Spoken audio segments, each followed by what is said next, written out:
There's no ambiguity. I mean, they believe this is a cut and dry case, and the fact that they moved as quickly as they have, the fact that they have laid this case out in what they believe is very clear terms. Now, whether or not it gets resolved rather quickly by Elon Musk and his legal team, that remains to be seen. But what struck me is the tenor of that press conference is very clear. The SEC thinks this is a black and white issue here, and it's a case that they feel very confident about. And one other thing, Melissa, you guys were having a discussion earlier about if Elon Musk, let's say he steps aside for several months while this is under investigation, or that he is removed as CEO, what kind of a bench strength does Tesla have? They do have talented people at Tesla. That is true. But aside from Chief Technical Officer J.B. Straubel and the CFO Deepak Ahuja, name anybody else at that company right now. We know a lot of people who have left. Chief Engineer Doug Field. We know other people who have left, and that's not to say that there aren't other talented people there. But do not compare the bench strength at Tesla right now with the bench strength as Steve Jobs was ill and ultimately passed away. Night and day difference. And so I think that's one of the things that people will be watching as they see this play out. Gene, I want to bring you in. What are the odds that Elon Musk remains in the CEO job? I have a different answer now versus before that press conference. I think it's lower. I'd say 25% chance he remains as a director. 25%, so 75% chance that Elon Musk is no longer CEO of this company. I think. Well, let me take a step back. Is that this has to be litigated? There's a chance that this gets totally acquitted. But what really stuck out is this concept that the SEC. I mean, they want blood here when they talk about his celebrity status. That tells me that there is something that's very personal that's going on here, and that influences that number. So maybe I need to back off of that a little bit and say that I think there's a much greater chance that he gets removed. I would say greater than 50%. Maybe leave it at that for now. That he gets removed. But I also want to stress that that is, in my book, actually a positive outcome. As crazy as that is, I think his role is best as a product visionary. I think that his responsibilities around investor relations have got us into this mess in the first place, and I think it will ultimately force change. So, Melissa, the answer is greater than 50% chance that he gets removed. But as an officer, but I still think that there is a 95% chance he remains in a very important and critical leadership role at the company. This is a critical moment, Gene, I would think, for the board of directors of this company to prove that they are going to do what is best for the investor base. Can a board stand by and allow a CEO to be charged by the SEC for fraud and continue in his role? Do they have a responsibility at the very least to say, you know what, Elon Musk, for the time being, you're sidelined? Absolutely. I don't think the board has the backbone to do that. Well, his brother's on the board, for one. Yeah, I think that I'm in the camp that a couple of the board members should stay, the rest should go. So I don't think, Melissa, I think that would be a normal company, that they would ask him to step aside as this gets litigated. I don't think that that's going to happen in this case.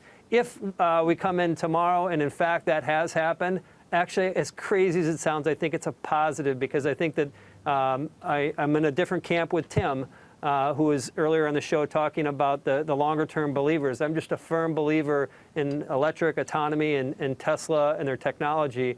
And so I think that this, too, will pass, but it's going to be quite a storm before we get to some calmer waters. And it's going to pass only if the board handles it in the right way, I would think. So let's game this out, Gene. Let's say, the board says, OK, Elon, step aside.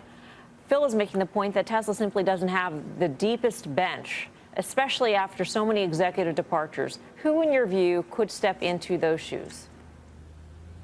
Agree with the JB comment. Deepak is not the person for that. I think kind of the recent promotion of Jerome Gillian, I think that is kind of a head of autos. That would be an important role, and somebody that has been with the company for a while, left and came back. And I think that's Jerome is one person who potentially could fill that role. It still isn't going to be the same simple transition that Apple had to Tim Cook. Nothing can be as good. And that is clearly a black mark on this company, that they haven't groomed that leadership. But keep in mind, just take a big picture, take a step back and look at the big picture here. There's some massive changes going around technology, and this company still, despite all of this, still has a head start. And I think that they will be able to bring talent back to the company if Elon is in a more appropriate role, like a visionary role. But, Gene, there's a long ways between now and then, and you could be a long-term believer in the company, but not like what is going on at the company right now or how it's being handled. So if Gene, you can't tell me that the competitive forces haven't changed dramatically and that the regulatory forces haven't changed dramatically and that the technical forces haven't changed dramatically. They can't ramp up when they need to go mass market. So, for the people that just sit there and say it's a great story long term, I think they're missing the fact that the leadership that this company had 2 years ago has dissipated rapidly. One thing on that, I think they are ramping Model 3 production nicely. I think that it will more than double or just about double quarter on quarter. Elon Musk said as much, whether you believe anything, back on September 7th. But I think that the production is moving in the right direction. I think that competition is less of an issue here, just given how nascent of a market. 1% of the global autos are EV today. That eventually is going to be 100%. So I'm a believer that they actually do have something. But Melissa, to your point, is that this clearly, I'm taking the perspective of an investor who has a view of more than 1 year. I think for an investor who has a view of 3 months, I don't know how to play this. I don't know how to trade this. It feels like there's more negative news coming than positive. That would be my initial gut. I think that in time this will pass, this storm will pass. But the trading, it's going to be a roller coaster here for the next few months. Phil LeBeau, let's bring you in.